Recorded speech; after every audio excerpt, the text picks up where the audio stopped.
નમસ્કાર મિત્રો, option trader Gujarati new learning વિડીયોમાં આપ સૌ મિત્રોનું હાર્દિક સ્વાગત છે. તો કેવું રહ્યું મિત્રો આજનું ટ્રેડિંગ સેશન? અને છેલ્લા 2-3 દિવસથી આપણે રાહ જોતા હતા કે માર્કેટમાં એક શોર્ટ કવરિંગ મૂવ આવે, તો એ શોર્ટ કવરિંગ મૂવ આજે જોવા મળ્યો. અને આપણે ગઈકાલના વિડીયોની અંદર એક ચર્ચા થઈ હતી કે અપસાઇડ માટેનું લેવલ છે 22,106 અને ડાઉનસાઇડ માટે 22,035. છેલ્લા 2 દિવસથી મારું એક જ સ્ટેટમેન્ટ હતું કે માર્કેટની અંદર એક શોર્ટ કવરિંગ આવવું જોઈએ. અહીંયાથી જો હવે નીચે જશે તો આઈ એમ નોટ ઇન્ટરેસ્ટેડ. અને આ લેવલ અને એના પછી આપણે 439 વાળું લેવલ આપ્યું હતું, એનાથી જસ્ટ 30 પોઈન્ટ નીચે રહ્યું માર્કેટ, બરાબર. અને ફરી નીચે આવ્યું તો પણ બાય ઓન ડીપ જ થયું, બરાબર. એટલે હંમેશા આ વસ્તુ યાદ રાખજો કે માર્કેટની અંદર જ્યારે પણ આવો સ્ટ્રોંગ અપ મૂવ આવી જાય ને, પછી જ્યાં એરિયાની અંદર એને પુલબેક લીધો હોય ને, એ પુલબેક એરિયામાંથી માર્કેટ જે મૂવમેન્ટ આ બ્લાઇન્ડ આપી છે ને, એટલી ને એટલી મૂવમેન્ટ આપે.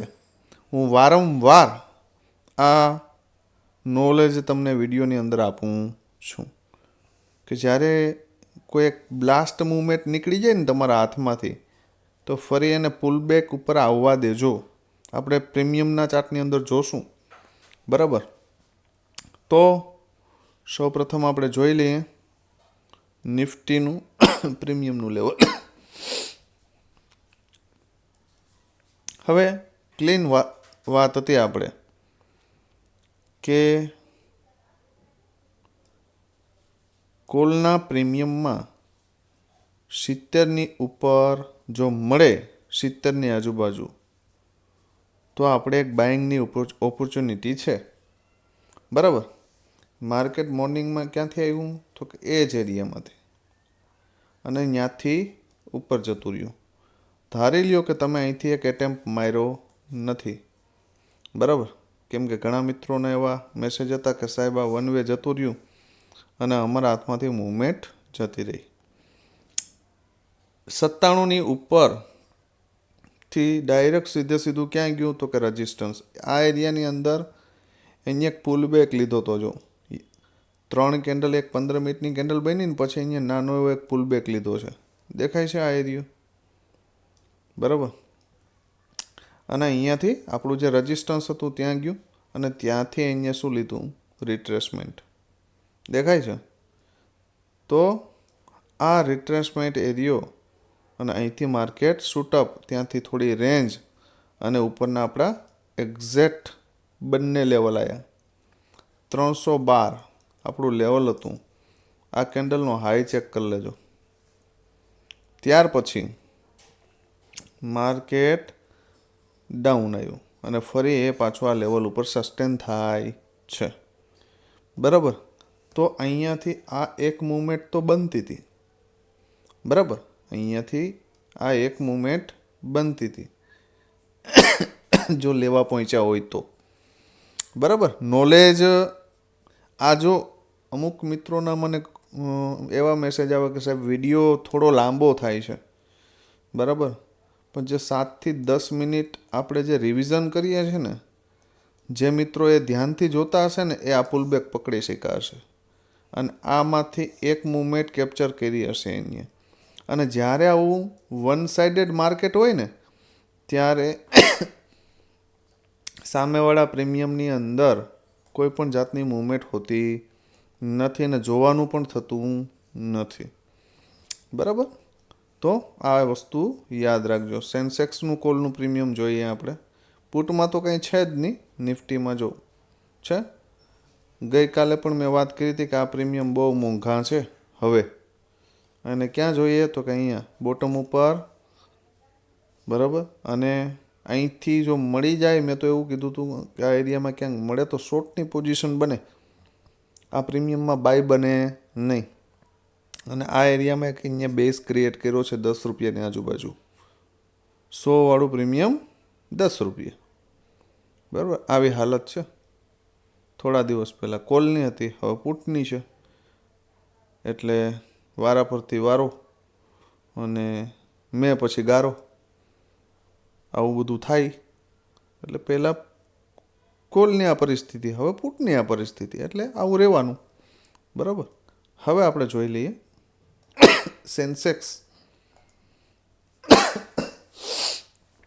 સેન્સેક્સની અંદર આપણે એક લેવલ શેર કર્યું હતું કે ભાઈ આ પ્રીમિયમમાં 511ની ઉપર જો માર્કેટ નીકળે તો સારી એવી મૂવમેન્ટ મળી શકે. જો કોઈ મિત્રો આવી સ્ટ્રોંગ કેન્ડલ જોઈને અહીંથી ઘૂસવાનો પ્રયત્ન કર્યો હશે તો એસએલ આપણો લાંબો આવે છે, પણ અહીંથી એક ટાર્ગેટ પણ સારો હતો. પણ ફોમામાં ક્યારેય ટ્રેડિંગ કરવું નહીં. માર્કેટ તમારા એરિયામાં ન મળે તો ના લ્યો, પણ હવે ધારી લ્યો કે આ જ્યારે અહીંયા પુલબેક એરિયા પર આવ્યું તો તમારો એસએલ આ છે કે આ લેવલની નીચે મારી કોઈ એક કેન્ડલ ક્લોઝિંગ આપી દેશે તો હું આ ટ્રેડને એક્ઝિટ કરી દઈશ. પણ ટાર્ગેટ મારે લેવો છે, કેમ કે આ પેન્ડિંગ ટાર્ગેટ હતો અને રિટ્રેસમેન્ટ આવ્યું છે, તો એ ટાર્ગેટ માર્કેટ પૂરો કરશે.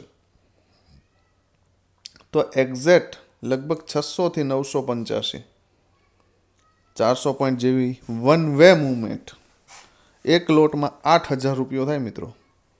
બરાબર. તો લઈ શકા છો કે નહીં આમાંથી એક પણ મૂવમેન્ટ કોમેન્ટ કરીને જણાવજો. આ પણ સારી મૂવમેન્ટ હતી. જોઈએ આપણે ચાર્ટ ઉપર, જો કોઈ પકડી શકા હોય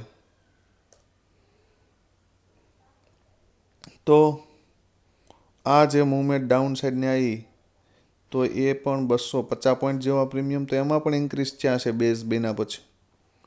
બરાબર. તો કોઈ મિત્રોએ આજે કોલની જે ફર્સ્ટ મૂવમેન્ટ આવી અને સેકન્ડ મૂવમેન્ટ આવી પકડી શકા છે તો કોમેન્ટ કરીને જણાવજો કે હા સાહેબ અમે આ ટ્રેડ પકડ્યો હતો, પહેલો અથવા બીજો. બરાબર.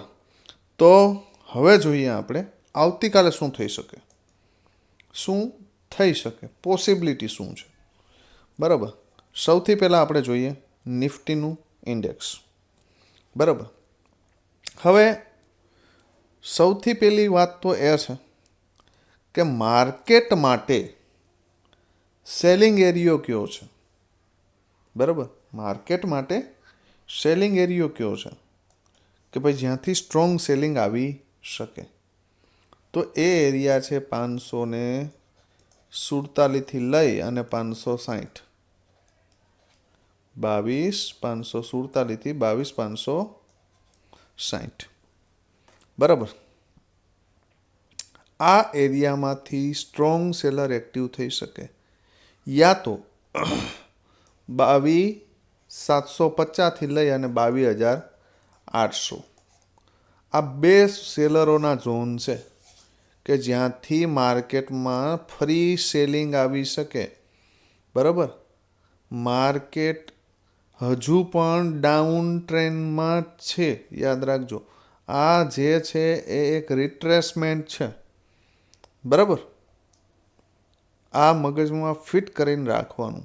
22,800ની ઉપર નીકળે અને 22,800થી 23,200ની રેન્જ જે છે આની વચ્ચે જો રેન્જ બનાવીને બાઉન્સ થાય તો જ આપણે માનીએ કે માર્કેટ ઉપર પણ જાશે, નહીતર ત્યાંથી રિજેક્શન જ છે.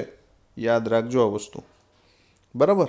તો કાલે શું થઈ શકે, તો 22,400 આની ઉપર કોઈ 15 મિનિટની કેન્ડલ અથવા તો 5 મિનિટની કેન્ડલનું પ્રાઇસ એક્શન બ્રેક થાય તો 150 પોઈન્ટ વન વે છે 22,540. રેડી. અને એની ઉપર જાય તો 22,723, પણ મને એની પોસિબિલિટી દેખાતી નથી. બરાબર. ધારી લ્યો કે આ પ્રીમિયમ તમને આ એરિયામાં મળ્યું 22,280. તો અહીંયાથી પણ એક સારી એવી બાઇંગની ઓપોર્ચ્યુનિટી છે ભાઈ. તો ફર્સ્ટ ટાર્ગેટ આ ને સેકન્ડ આવું આવી શકે. પણ જો આને બ્રેક કર્યું અને એ પણ પ્રાઇઝ એક્શન સાથે અને આ લેવલ બ્રેક થશે 22,250ની આજુબાજુનું, તો ફરી પાછું 22,052 માર્કેટ આવી શકે. યાદ રાખજો આ એરિયામાં. બરાબર. ફરી આ એનો એ જ સપોર્ટ 21,964 માર્કેટ માટે સ્ટ્રોંગ સપોર્ટનું કામ કરશે. બરાબર. તો લેવલનો સ્ક્રીનશોટ મારી લેજો. બરાબર. હવે આપણે જોઈએ પુટના પ્રીમિયમ અને કોલના પ્રીમિયમ. સૌથી પહેલાં 22,350નો કોલ. બરાબર. હવે ભાઈ આ પ્રીમિયમ હાલ તો મોંઘું દેખાય છે મને. મોંઘું એટલે એટલું પણ મોંઘું નથી કે ન લઈ શકાય, પણ ફર્સ્ટ પ્રાયોરિટી આપણી એ રહેશે કે આ પ્રીમિયમ અહીંયા આવે 53 રૂપિયા. વધારે નીચે લાવવાની મારી ઈચ્છા નથી, પણ 53 રૂપિયા આવે તો અહીંયા સપોર્ટ લેતું દેખાય તો 91 અને 142નો ટાર્ગેટ મળી શકે. બરાબર. હવે ધારી લ્યો કે એની ઈચ્છા વધારે નીચે આવવાની થઈ ગઈ અને 30 રૂપિયા સપોર્ટ લે, તો આ લેવલ જોવા મળી શકે ને 120 સુધી જઈ શકે, આ હાઈ સુધી. બરાબર. પણ જો આ 12 રૂપિયા મળી જાય ભૂલથી પણ કદાચ માર્કેટ ગેપ ડાઉન ઓપન થાય ને, તો અહીંથી એક ઓપોર્ચ્યુનિટી છે મિત્રો આમાં. ક્યાં કાપવાનો? તો કે 91. ત્યાં સુધી બેઠું રહેવાનું. બલિદાન. બરાબર. પણ ધારી લ્યો કે આ પ્રીમિયમ થોડું આ એરિયામાં ઓપન થાય 91ની આજુબાજુ, અહીંયા સપોર્ટ લેતું દેખાય તો 142 ને 221 આવે ને, તો એમાં કોઈ મોટી વાત છે નહીં. 2x ફંડ તો થશે જો લેવલ બ્રેક થશે તો, પણ એ 2x લેવાની તમારી કેપેસિટી હોવી જોઈએ. બરાબર. આ યાદ રાખજો. તો બેઝ છે 12 રૂપિયા, એક સપોર્ટ છે 30, એની ઉપરનો સપોર્ટ છે 53, રજિસ્ટન્સ છે 91, નેક્સ્ટ રજિસ્ટન્સ 142 અને એના પછીનો લાસ્ટ રજિસ્ટન્સ 221. નોટ કરી લેજો. હવે જોઈએ આપણે પુટનું પ્રીમિયમ કે ભાઈ પુટના પ્રીમિયમમાં શું થઈ શકે. જે હાલત 2 દિવસ પહેલાં કોલની હતી એ હાલત અત્યારે પુટની છે કે ભાઈ જો પુટના પ્રીમિયમને જીવતું રહેવું હોય તો 53ની ઉપર ઓપન થવું પડે. જો ન થાય તો ભૂલી જવાનું. આજે કેમ આપણે ભૂલી ગયા હતા એ રીતે. બરાબર. પણ ધારી લ્યો કે 53ની આજુબાજુ સપોર્ટ લેતું દેખાય તો ફર્સ્ટ ટાર્ગેટ 70 અને બીજો 112 સુધી જઈ શકે. એટલે ધારી લ્યો કે આ એરિયામાં ક્યાંક ઓપન થાય અને એ 70 સપોર્ટ લેતું દેખાય તો 212 સુધીના ટાર્ગેટ આવી શકે આ પ્રીમિયમમાં. બરાબર. આ પાછો સેલિંગ એરિયા જ છે, યાદ રાખજો. બરાબર. હવે ધારી લ્યો કે થોડું ગેપઅપ ઓપન થઈ જાય અને 112 સપોર્ટ લે તો 212 અને 309 પણ આવી શકે. પણ એના માટે ગેપ ડાઉન ઓપન થવું પડે ને આ પ્રીમિયમને ગેપઅપ ઓપન થવું પડે. તો એવી જ કન્ડિશનમાં તો લેવલ નોટ કરી લ્યો 53, એની ઉપર 70, એની ઉપર 112, એની ઉપર 212, 309, 371. બરાબર. હવે જોઈ લઈએ આપણે સેન્સેક્સના 2 પ્રીમિયમ. એમાં શું થઈ શકે. સેમ કન્ડિશન કોલમાં કે જો ભાઈ આ પ્રીમિયમ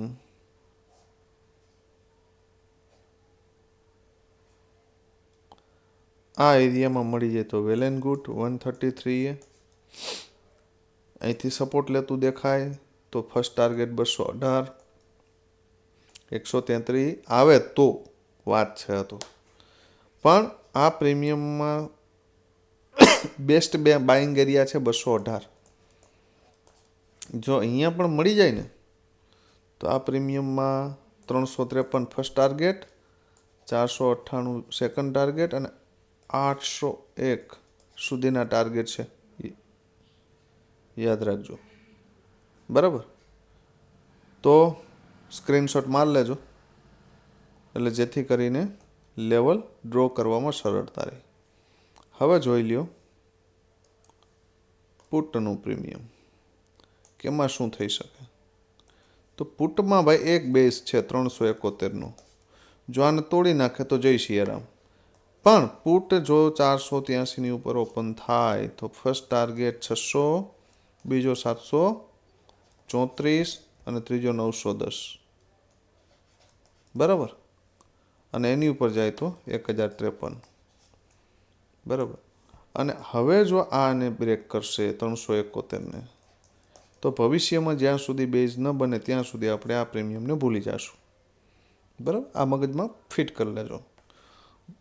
તો આજે શું કર્યું, પ્રોફિટ કર્યો છે કે લોસ, એ ફરજિયાત દરેક મિત્રો કોમેન્ટ કરીને જણાવજો.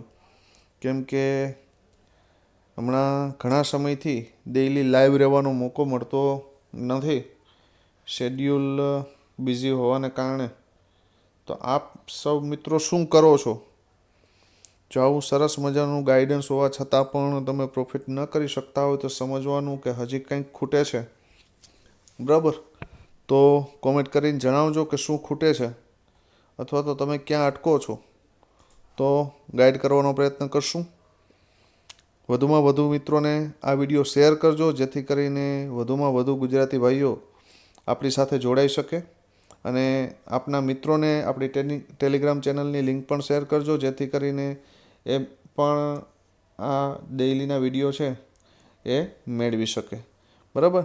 તો જેટલા મિત્રો જોઈ તે તમામ મિત્રો ચેનલને સબસ્ક્રાઈબ કરી લેજો, વિડીયોને લાઈક કરી દેજો અને સારી એવી કોમેન્ટ કરી વિડીયોને શેર કરી દેજો, બરાબર. તો આવતીકાલે ફરી મળીશું નવા વિડીયો સાથે. ત્યાં સુધી જય માતાજી, હર હર મહાદેવ.